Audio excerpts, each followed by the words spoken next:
გითხრათ მე მიფიქრია რამდენად აუცილებელია ცალკეული ბანდიტების მათ შორის ირაკლი კობახიძის ცალკეული განცხადებების პრაქტიკულად ყველა განცხადების კრიტიკა რეაქცია უკლებლივ ყველა განცხადებაზე მიფიქრია და საკუთარი თავიც გამიკრიტიკებია იმისა და გამო რომ გარკვეულ შემთხვევებში ან გარკვეულ შემთხვევებზე უფრო ხშირად მე მოვუსმენ თუ არა პაპუაშვილს კობახიძეს დინარაძეს მნიშვნელობა ყაველაშვილს კალაზეს სხვებს და სხვებს იძულებული ვარ ხოლმე აი თითქოს ვალდებულებას ვგრძნობ თქვენ წინაშე პირველ ყოვლისა და საკუთარი თავის წინაშეც რომ ისინი გავაცამტვერო გავანაცარტუტო აქედან გამომდინარე როცა თვითკრიტიკული ვარ გადავწყვეტ ხოლმე რომ აი შემდეგ ჯერზე როცა გამოვა ნებისმიერი მათგანი ასე მაგალითად პრემიერად წოდებული ირაკლი კობახიძე მოდი შევიკავოთ თავი მეთქი ვეუბნები საკუთარ თავს და ეს ჩემი თავშეკავება გასტანს ხოლმე კობახიძის ან ნებისმიერი მათგანის შემდგომ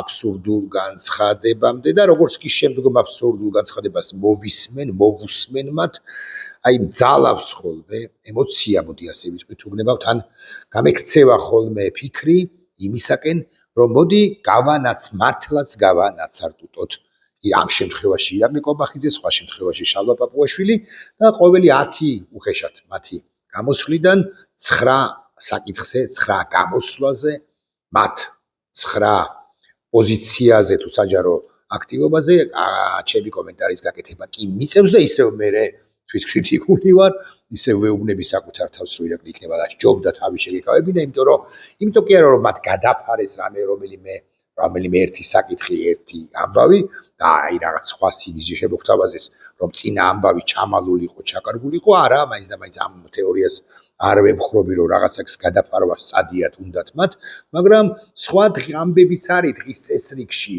და მათ გვსდიონ, მათ გქონდეთ რეაქცია ჩვენს აქტივობებზე, ჩვენს ქმედებებზე და არა ჩვენ პირიქით მათ აქტივობებზე, მაგრამ არის ხოლმე შემთხვევები, როდესაც მე საკუთარ თავსაც არ ვაკრიტიკებ.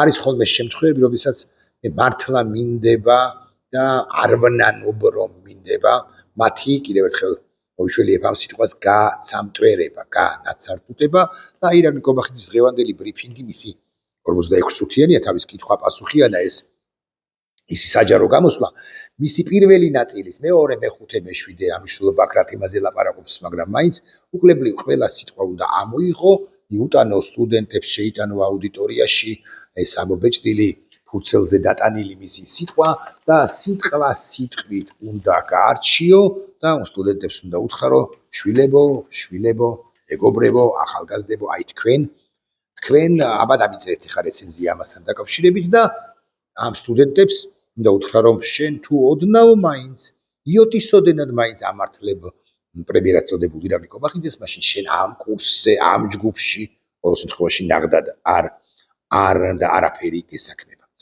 ახლა მე 46-ვე წუთს ცხადია არ გავარჩევ და არ ვიცი სიმართლე გითხრათ რამდენი წუთის გარჩევა მომიწევს, მაგრამ უნდა შემოგთავაზო დასაწყის შივია ის, რასაც განსაკუთრებით საყურადღებოა ჩემი მოსაზრებით მოვუსმინოთ ირაკლი კობახიძე ჯერ არ გამოსულა, ნახეთ ტრიბუნასთან ჯერ არ მიბრძა ნებულა და მივა ახლა და დაიწყება ის რაზეც მინდა ყურადღების გამახვილება. მივესალმებით. 2008 აგვისტოს 18 წლისთან დაკავშირებით ბოლო პერიოდში გაკეთებულმა არაერთმა განცხადებამ და შეფასებამ საზოგადოებაში სერიოზული დისკუსია გამოიწვია. კი ბატონო. საყურადღებო იყო მსვლელობები 2008 წლის მოვლენების შეფასებასთან ერთად ირაკლი მეორის ისტორიული გადაწყვეტილებების თავანდელი პოლიტიკური და იდეოლოგიური პოზიციები და განხილვები. 2008 წლის ომთან დაკავშირებით ბუნებრივია რუსეთის ინტერვენციასთან დაკავშირებით ჩვენ და კობახიძის შეფასებებთან დაკავშირებით ჩვენ რასაკვირველია კრიტიკულნი ვიყავით ამ ბანდა ხელისუფლების მიმართ, მაგრამ ხაზგასმით უნდა ვთქვათ, რომ 2008 წლის 18 წლისთავის ამბავში თავად კობახიძემ და ქართული ოცნების რუსულმა ხელისუფლებამ ჩართო გეორგიევსკის ტრაქტატი, ანუ ჩვენი თვით ინიციატივა კი არ ყოფილა, თავად ილაპარაკეს გეორგიევსკის ტრაქტატზე, ილაპარაკეს ის აბსურდები, რომელსაც ახლა არ გავიმეორებ მე, მაგრამ თავად კი იმეორებს ნაწილობრივ მაინც, რაც თქვა რამდენიმე დღის წინ და შესაბამისად ჩვენ გავაკრიტიკეთ კობახიძისეული თუ სხვათა კობახიძისთან სხვათა პოზიციები და მოსაზრებები 2008 წელთან იმართებაშიც და გეორგიევსკის ტრაქტატთან იმართებაშიც. ოღონდ კიდევ ერთხელ ჩვენ არაფერი თავდაპირველად ჩვენ არაფერი გვითქვამს გეორგიევსკის ტრაქტატზე საერთოდ და მით უფრო 2008 წლის ომის კონტექსტში მიმდინარე წელს, მაგრამ ეს არ არის ახლა მნიშვნელოვანი, გაცილებით მნიშვნელოვანია აი რა. შორიდან განცხადებისა და მათერგული განვითარებული დისკუსიის ფონზე აუცილებლად მიმაჩნია ისტორიული და დღევანდელი რეალობის გათვალისწინებით ვიმსჯელოთ სახელმწიფო ინტერესებზე, საქართველოს წინაშე გამოწვევებსა და იმ გადაწყვეტილებებზე, რომლებიც ჩვენი ქვეყნის ბედს განსაზღვრავდა და განსაზღვრავს. დავიწყოთ იმით, რომ როგორც დასაბამიდან, მას შემდეგ რაც სახელმწიფოები გამოწვევებზე, რომლებიც ჩვენი ქვეყნის ბედს განსაზღვრავდა წარსულში, ძალიან მნიშვნელოვანია ყველა აქცენტი და განსაზღვრავს. ანუ ის აწმყოშიც, აწმყოზეც ჩვენს დღევანდელ დროებაზეც საუბრობს. მას არ წამოსცდენია ეს სიტყვა რომ ვიცოდეთ მაინც ეს აქცენტი ახლანდელ დროში ზმნა არ უთქვამს შემთხვევით, არ წარმოუთქვამს შემთხვევით. მოყოლება ისე დღესაც თითოეული სახელმწიფო პირველად ხომისა საკუთარი ეკონომიკური ინტერესების შესაბამისად მოქმედებს. ამიტომ არავის უნდა ქონდეს ილუზია, რომ ერთი სახელმწიფო მეორე საქართველოს იხცვის და საკუთარ ინტერესებს მის სასარგებლოდ თმობს. სწორედ ასე არავის უნდა ჰქონდეს ილუზია, რომ ერთი სახელმწიფო მეორე სახელმწიფოსთვის იღწვის და საკუთარ ინტერესებს მის სასარგებლოდ თმობს. თითქოს სწორი განცხადებაა, მაგრამ ესეც კონტექსტშია ჩასასვლელი. აქ ვინმეს კი არ გულისხმობს. გულისხმობს სწორედაც რომ ევროკავშირს და დასავლეთს. ანუ ისინი არაფერს დაგვითმობენ ჩვენ.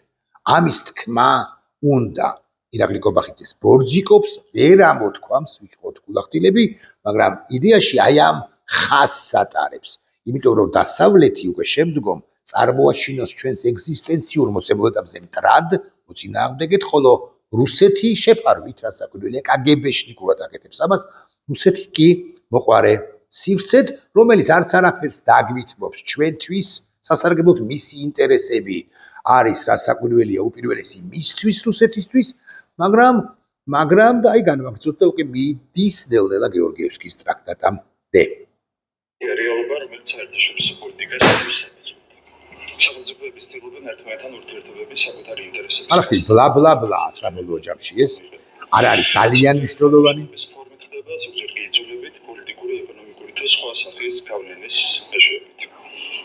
ასეთია საერთაშორისო ურთიერთობების ერთ-ერთი ფუნდამენტური პრინციპი. გადაფუძნებით განმავლობის გარეშე, რომელიც სახელმწიფოთა არსებობის მთელი ისტორიის განმავლობაში მოქმედებს. აქედან გამომდინარე, მინდა ეს თუ არა, ამ რეალობას უნდა შევეგუოთ და საერთაშორისო პოლიტიკას ილუზიების გარეშე კი ბატონო. სახელმწიფოები მეგობრობენ, თანამშრომლობენ და პარტნიორობენ იქ და მაშინ, სადაც და როდესაც ეს მათ ინტერესებს შეესაბამება. ამ მოცემულობის გათვალისწინებით თუ ჩვენს წარსულს კონკრეტულად კი აი გადადის. როდესაც ერეკლე მეორეს უმნიშვნელოვანეს გადაწყვეტილების მიღება უწევდა, ახლა დავინახოთ იმ უმძიმეს ტრაგიკულ მდგომარეობას, რომელშიც მაშინ ჩვენი ქვეყანა და ხალხი იმყოფებოდა. მრავალწლიანი და უმძიმესი დაპირისპირებების შედეგად სპარსეთთან, ოსმალეთთან და სხვა სახელმწიფოებთან, არა მხოლოდ ქართული სახელმწიფო, არამედ თვით ქართველი ერი იდგა განმტკვრების რეალობაში. პრინციპში აქ არ ცდება კობახიძე. აი ეს ნახეთ კგბ-ს როგორი მეთოდია. კგბ-ს აქ ასეთი მეთოდი ბევრჯერ მithქვამს, რომ ამბობს კგბ-ს თანამშრომელი FSB-ს თანამშრომელი 100 სიმართლეს. და პირობითად 37 სიტყვა, 39 სიტყვა და 78 სიტყვა არის ტყუილი. ან დანარჩენ 97 სიტყვა არის სიმართლე, ამით ერთგვარად ნდობას იპოვებს ჩვენსას, ვირა სიმართლე თქო დედამიწა მრგვალია. ან მაგალითად, უმძიმესი პრობლემების წინაშე იდგა საქართველოს, სპარსეთის და ოსმალეთის შემოსევების და სპარსეთთან და ოსმალეთთან დაპირისპირების გამო. სიმართლეა ეს, მათ შორის დემოგრაფიული პრობლემების წინაშე იდგა საქართველო, აქვე აღნიშნავ, რომ გეორგიევსკის ტრაქტატი საქართველოს არ გაუფორმებია, ქართულ-კახეთის სამეფომ გააფორმა და შეუძლებელია მისი გადავრცელება, შეუძლებელია, წარმოუდგენელია, დე იურე ვერ გადავრცელდება ეს ტრაქტატი და ტრაქტატის შესრულებული არ არსებობს მუხლი, მაგრამ ესე ვიტყვი, ტრაქტატის შესრულებული თუ შეუსრულებელი მუხლები ასე მაგალითად გურიის სამთავროზე, ასე მაგალითად იმერეთის სამეფოზე, ასე მაგალითად სამეგრელოზე, ასე მაგალითად აფხაზეთზე, სვანეთზე და ასე შემდეგ და ასე შემდეგ შეგვიძლია გავიხსენოთ ქართლ-კახეთის რეგიონის გარდა, სამეფოს გარდა პრაქტიკულად კი არა ყველა რეგიონი. მაგრამ ამაზე ხო არ ჩახვევი ახლა კობახიძეს, ხო, მაშინ უნდა გააცოცხლოს ხო ივანე ჯავახიშვილი, ეს შეაგდო პირდაპირ მნიშვნელობით ივანე ჯავახიშვილის ლექციაზე და ივანე ჯავახიშვილს უნდა გაარიცხინო კურსიდან ეს არაადეკვატური კაცი. საქართველოს მუდმივი თავდასხმების სწორია, კიდევ ერთხელ ვიტყვი, სწორია. სახელმწიფოებრივ და დემოგრაფიულ მომავალს კითხვის ნიშნის ქვეშ აღენებდა. სწორედ ამ ისტორიული მოცემულობის გათვალისწინებით უნდა შევაფასოთ ერეგვი მეორის მიერ მიღებული გადაწყვეტილება მით უფრო იმ ფონზე, რომ ქრისტიანობა ქართული ხალხისთვის როგორც წარსულში, ისე დღესაც ეროვნული და კულტურული იდენტობის ანუ უყურეთ, არჩევანი გავაკეთეთ ჩვენ ქრისტიანობაზე ტყილა კი არ ლაპარაკობს, უკვე პირველი ფსბ-შნიკური მესიჯი ჩაუფინა. მით უფრო იმ ფონზე, როდესაც ქრისტიანობა ჩვენი ხალხისათვის ეროვნული და ასე შემდეგ რაღაც ღირსების ან იდენტობის ნაწილი იყო. სწორია, იქ რაღაც მუსლიმები გვიტევენ, სპარსები, ოსმალები და ჩვენ რასაკვირველია ქრისტიანების სასარგებლო თუ ქრისტიანებისკენ ნაბიჯი უნდა გადავდგათ და რუსეთი ქრისტიანული სახელმწიფოა, უფრო ზუსტი რომ იყო მონღოლოიდური სახელმწიფოა, მაგრამ ოფიციალურად პოზიციონირებს დღესაც მაშინდელი არ იყოს ქრისტიანულ სახელმწიფოდ და შესაბამისად აი ეს ქრისტიანობისკენ ნაბიჯი გადადგა, აღარ დაგიდევთ ირაკლი კობახიძე, როგორ გაანადგურა რუსეთმა 1801 წლიდანაც და განსაკუთრებით 1811 წლიდან ჩვენთვის მნიშვნელოვანი ქრისტიანული საგანძურები, როგორ გაძარცვა ეკლესიები. საერთოდ უნდა გვახსოვდეს, რომ 1783 წლის ტრაქტატის ქართლ-კახეთის სამეფოს და არა იმერეთის სამეფოს გაფორმებული ტრაქტატის განხილვა 1801 წლის ამბის თვინიერ მისგან დამოუკიდებლად, მისგან მოწყვეტილად პრაქტიკულად შეუძლებელი. 1783 წლის შედეგია, ბუნებრივი შედეგია, არა მხოლოდ ის, რაც ხდებოდა 83-დან 1801-მდე, არამედ რაც ხდებოდა 1801-დან 1917 წლებამდე და რაც ხდება დღესაც გაგიკვირდებათ და ესეც საძირკველში, საფუძველში არის სწორედაც რომ 1783-ის ტრაქტატის, ოღონდ ვერ შესრულებული, ვერ განხორციელებული ტრაქტატის ნაყოფი, მოდი ასე ვიტყვი, რუსეთმა ჩათვალა იმ პერიოდიდან, და ადრინდელი პერიოდიდან ასტოტლებელი შეგვიძლია გავიხსენოთ, მაგრამ მაინც ხო 1783-დან კი ნამდვილად რომ ჩვენ სამუდამოდ უნდა შევკავშირებოდით ჩვენ ქართველები,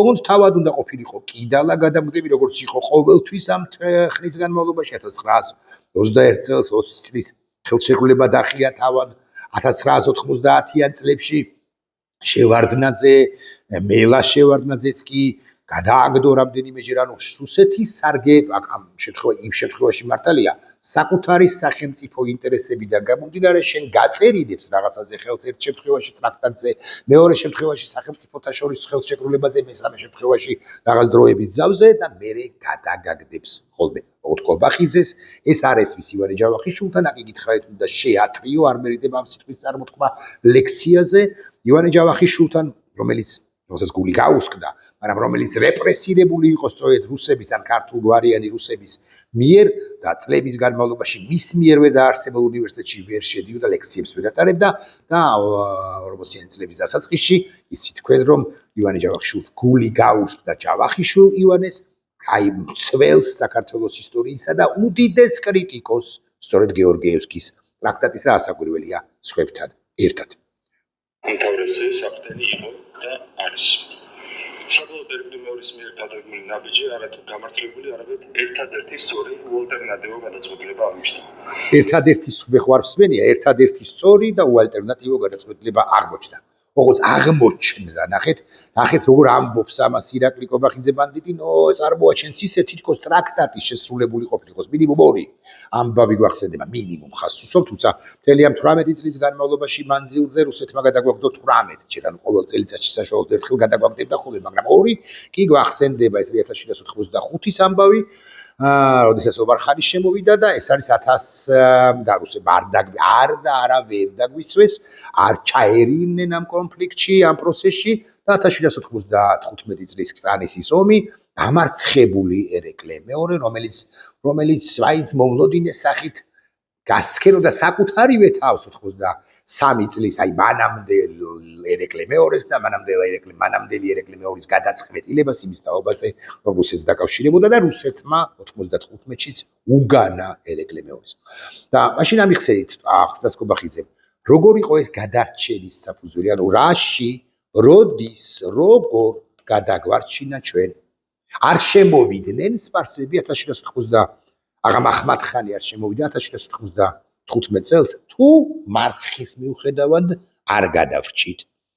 გადავრჩით, წარმოიდგინეთ თქვენ 1798-მდე 98 ერეკლე მეორის გარდაცვალების, ასაკიანი მონარქის გარდაცვალების თარიღია, მანამდე 3 წლით ადრე ის უზარმაზარ ხმალს იქნევდა განა არა ის დიდი მეომარი იყო, მაგრამ პრიხვატიზაცია ერეკლე მეორისა, ხო, არის პრაქტიკულად წარმოუდგენელი, პრივატიზაციას არა, პრიხვატიზაცია და სხვა კონტექსტში აკეთებენ ამ პრიხვატიზაციას, მათ სურთ და ამტკიცონ და ვიტყვი რა ის დამტკიცება სურთ, ახლა განვაგრძოთ ბანდიტის მოსმენა.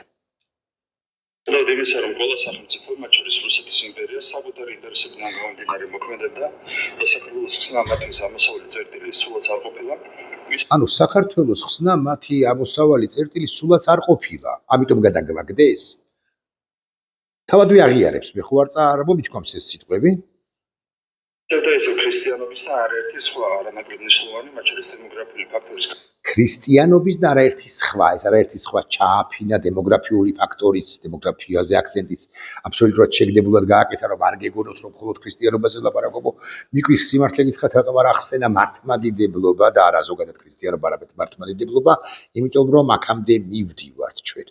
და გეტყვით, რასაც გულისხმობ. ირაკლი კობახიძეს კი არა, ვიზინა ივანიშვილს კი არა, რუსეთს სურს დაამტკიცოს დაახლოებით შემდეგი, რომ ჩვენ ორი ქრისტიანული სახელმწიფო ვართ, ქრისტიანი ერი ვართ, მართლმადიდებლები ვართ და ჩვენ ეს მასონები, დიპსტეიტები, კათოლიკები და ლუთერანები, კათოლიკები და პროტესტანტები, მასონები ზოგადად, მოკლედ არა მართლმადიდებლები გვებრძვიან და ჩვენი ერთობა არის გარდაუვალი აუცილებლობა მიუხედავად ჩვენ შორის არსებული ტკივილებისა. გაუგებრობებისა და მივდივართ იქამდე და ეს არის აბსოლუტურად შეგდებულად და აბსოლუტურად გააზრებულად ვამბობ ამას აბსოლუტურად შეგდებულად ნათქვამია რომ ჩვენ რომელიღაც ეტაპზე ამ შემზადებების შემდეგ ამათმა შემოგთავაზონ რუსეთთან როგორც მართლმადიდებელ ქვეყანასთან კიდევ ერთი ხელშეკრულება სტრატეგიული მოდი ასე ვთქვათ და თუ გნებავთ დავარქვათ გეორგიევსკის ტრაქტატი ორი გარსევა ჭავჭავაძის ვერც ერთი მათგანი ვერ გააცოცხლებს ვერც ჩვენ და ვერც ისინი ერეკლე მეორე დვერ გარდა იქმნება ერეკლე მესამე ირაკლი მესამე დავარქვათ ამას ირაკლი კობახიძეს თუმცა შეიძლება ირაკლი მესამე გარიბაშვილია და ეს მეოთხეა არ ვიცი და ვეღარ ვერკვევი და დავიბენი და აღარც მაინტერესებს მოკლედ ესენი ამზადებენ ქრისტიანულ ჩემი აზრით ქრისტიანულ რუსეთთან ამ მასონების დიპსტეიტების და სხვათა წინააღმდეგ რომლებიც იბრძვიან ჩვენი ქვეყნის წინააღმდეგ მათი შეკავების აუცილებლობიდან გამომდინარე ახალ ტრაქტატი ორს ირაკლი მესამე თუ მეოთხე ამზადებს ამას ასაგულულია ბიზი და მესამესთან ერთად თვალისწინებით ტრაქტატის გაფორმებით უნდა ეს რუსეთის იმპერიას თუ არა საქართველოს პრინციპული სარგებელი მაინც მიიღო აი ამიხსენით კიდევ ერთხელ აი ვკითხოთ ივანე ჯავახიშვილს ვერ გავაცოცხლებთ გარსევან ჭავჭავაძის არ იყოს რა პრინციპული ესე ამბობს ხო რა სარგებელი მიიღო საქართველოს ჯერ ერთი ძალიან ხმამაღლა თქვამია კიდევ ერთხელ ვიტყვი იმიტომ რომ იმერეთს არ ეხება ეს და გურიას და საბიგროს და აფხაზეთს მაგრამ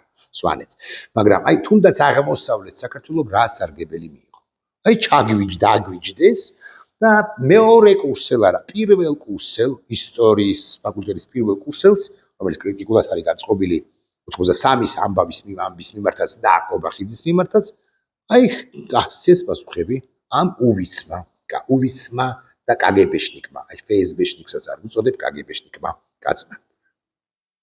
აკუთვნეს ვარზე ვიყავით რეგიონების სამნაბიჯით, არა მხოლოდ როგორც ელი გადავრჩით, არამედ საბოლოოდ გამიმარჯვეთ კიდეც, ასაც ყველაზე უკეთ ის ფაქტი ადასტურებს, რომ დღეს საქართველოს თვითმყოფადი ქრისტიანულ ფასეულობებზე ერეკლე მეორის 1793 წლის ეკლეს მიორ შეთავაზებულ თუ ინიცირებულ თუ ხელმოწერილი არსება ჭავჭავაძის მიერ მოკლედ ტრაქტატს გადაურჩენია საქართველოს, ანუ არ გადაურჩენია საქართველოს ილია ჭავჭავაძეს.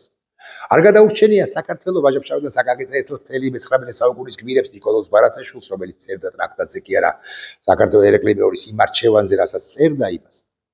არ გადაურჩენია მე-20 საუკუნის დისიდენტურ მოძრაობებს, ქართველი ხალხის მოძრაობას. არ გადაურჩენია საქართველოს 1918-21 წლების რესპუბლიკას და გადაურჩენია საქართველოს ხოისაოცრებავ 1783 წლის ამბავს. საქართველოს ახლა როგორც არსებობს, ყოფილა 83 წლის. ოსმალეთი, ამბავი, დამსახურება. ოსმალეთი და ოსმალეთის იმპერია. იმერეთის წინააღმდეგ და ზოგადად დასავლეთ საქართველოს წინააღმდეგ წამოსული. არაფერი არადერი ტრაქტატი რუსეთთან გადარჩა თუ არა დანარჩენი საქართველო. თვინიერ გეორგიევსკის ტრაქტატისა. პასუხი ირაკლი გობახიძე FSB KGB-შნიკს გასაკვირველია არ აქვს. ეროვნულ ფესვებსა და ტრადიციულ ევროპულ კულტურაზე დაფუძნებული ქვეყანა. მრავალი ომის, ოკუპაციის, პოლიტიკური კატაკლიზმისა და ისტორიული გარდაქმნის მიუხედავად, დღეს ჩვენ გვაქვს ქართული, დამოუკიდებელი და სუვერენული სახელმწიფო, სადაც ეს არის ერეკლე მეორის მიერ მიღებული გადაწყვეტილების მთავარი შედეგი. შესაბამისად, იმ ისტორიული პერიოდისა და უმძიმესი მდგომარეობის გათვალისწინებით, რომელშიც საქართველო იმყოფებოდა, ერეკლე მეორის მიერ გადადგმული ნაბიჯების დღევანდელი გადასახადი კრიტიკა სრულიად უსაფუძვოა. მით უფრო რომ ერეკლე მეორე მოქმედებდა და გადაწყვეტილების იღებდა ქვეყნის მისი სახელმწიფოებრიობასა და მომავლის გადაჭერის ერთადერთი მოტივით. საბოლოო შედეგების გათვალისწინებით მისი გადაწყვეტილება ისე როგორც არაერთი სხვა პოლიტიკური ნაბიჯი შეიძლება შეფასდეს როგორც კონკრეტული და მეტიც ბრძნული სახელმწიფოებრივი სხვა. აქ უნდა გამოგჩეს ერთი მნიშვნელოვანი გარემოება. ერეკლე მეორის ყველაზე აქტიური კრიტიკოსები დღეს თავს პროევროპულად განწყობილ მოქალაქეებად და მთავარ ევროპელებად წარმოაჩენენ და ხშირად ისე მსჯელობენ, რომ არათუ საქართველოს სწრაფო ევროპისკენ, არამედ ევროპის არსებობაც კი ამის საკუთარ დამსახურებად მიაჩნიათ. სინამდვილეში თუ ისტორიულ კონტექსტს გავითვალისწინებთ, სწორედ ერეკლე მეორის მიერ გადადგმულმა ნაბიჯმა შეუნარჩუნა საქართველოს ევროპული სივრცისკენ. ანუ მას უყურეთ როგორ სურს წარმოჩენა, რომ რუსეთი იმხანად იყო ევროპული სივრცე, ევროპული ქვეყანა, არ იყო სულაც იმპერია, რუსული იმპერია, არ იყო ევრაზიულ სივრცეში გაბატონებული ანტიდასავლური სივრცე, რაც არსებით იტყუილია. დიახ, დასავლეთის მოწინააღმდეგე იმხანად და ეს ისტორიული ფაქტია, ხო? იყო არა მხოლოდ აღმოსავლური იმპერიები, ასე მაგალითად სპარსეთი, არამედ იყო რუსეთიც, რომელიც ქრისტიანული კი იყო, არ ვითომ და ქრისტიანული, მაგრამ ის იყო ანტიევროპა, ანტიდასავლურობა.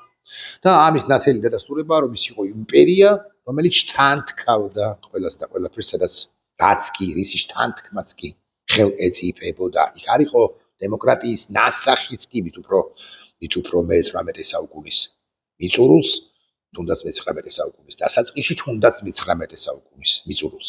მაგრამ აი ქრისტიანული იყო, ან ვითომ და ქრისტიანული უფრო ზუსტი რომ იყო და ჩვენც რომ არ შეგვეშალოს, აქედან გამომდინარე ის იყო დასავლური ცივილიზაცია, რომელიც ებრძოდა აღმოსავლურ ურდოებსა, იმპერიებს, ასე მაგალითად სპარსეთსა თუ ოსმალეთს. ასე ამბობს.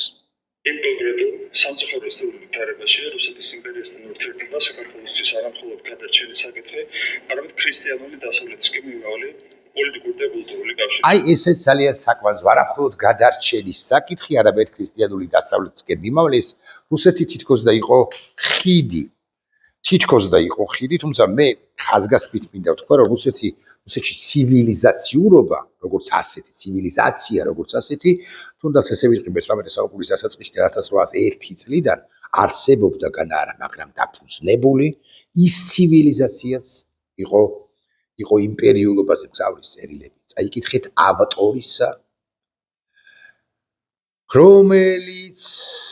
რომელიც რუსეთში ნასწავლი კაცია. ხო? თერგდალეული კაცისა და იმ მგზავრის წერილების პერსონაჟებსაც მიაქციეთ ყურადღება იმპერიალისტ რუს პერსონაჟებს, რომლებიც დასცინიან დანარჩენ საქართველოს. ოდნავ მოგვიარებით არის შექმნილი მგზავრის წერილები 1793-დან დაახლოებით 80 წელიწადში, მაგრამ არსებითად არ შეცვლილა არათუ მაშინდელი, არამედ დღევანდელი რუსეთიც და არ არის ნაკლებად იმპერიული. მაგრამ ამ ყველაფერს ირაკლი გობახიძე ამბობს, იმიტომ რომ რუსეთთან კავშირის აუცილებლობაზე ჩააწვეთოს, ჩაგვიგდოს სიტყვა.